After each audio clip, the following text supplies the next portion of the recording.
তুলিকা টালা প্রত্যয় ঠিক কি ছবি উঠে আসছে?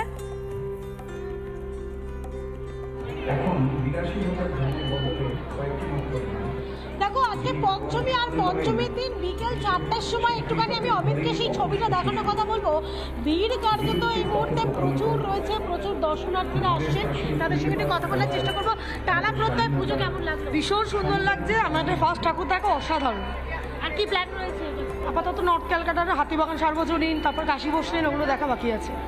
একেবারে দেখতে পাচ্ছ অনেকেই আসছেন এখানে ঠাকুর দেখছেন এবং টালা প্রত্যয়ের যে পুজো সেই পুজো দেখছেন। কেমন লাগলো? প্রতি বছরই কি আসা হয়? হ্যাঁ, প্রতি বছরই আসে। হ্যাঁ, প্রতি বছরই অনেকেই আসছেন এবং সবাই এই মুহূর্তে এই ছবিটাকে, এই মুহূর্তটাকে মুঠো ফোনে বন্দি করতে চাইছেন এবং ঘড়ির কাঁটায় 4:10 সেই সময় দেখা যাচ্ছে যে প্রচুর মানুষের ঢল এবং যারা বাড়িতে বসে এই বৃষ্টিকে উপেক্ষা করে তারা বাইরে বেরোতে চান না, তাদের জন্য আমি একবার প্রতিমা দেখানোর কথা বলবো অমিতকে।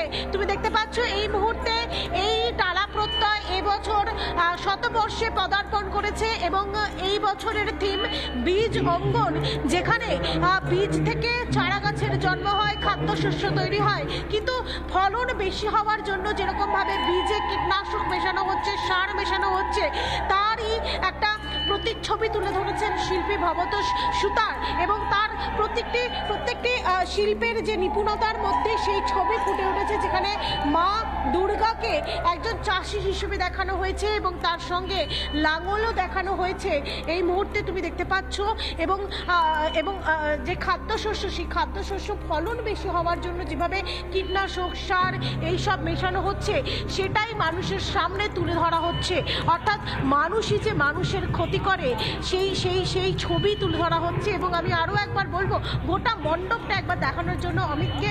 তুমি এই মুহূর্তে দেখতে পাচ্ছ প্রত্যেকটি জায়গায় একটা অপূর্ব, একদমই তাই।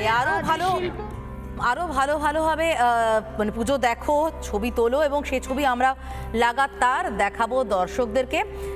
নানা ধরনের কন্টেন্ট দেখার জন্য লাইক করুন, শেয়ার করুন আমাদের ফেসবুক পেজ, সাবস্ক্রাইব করুন আমাদের ইউটিউব চ্যানেল।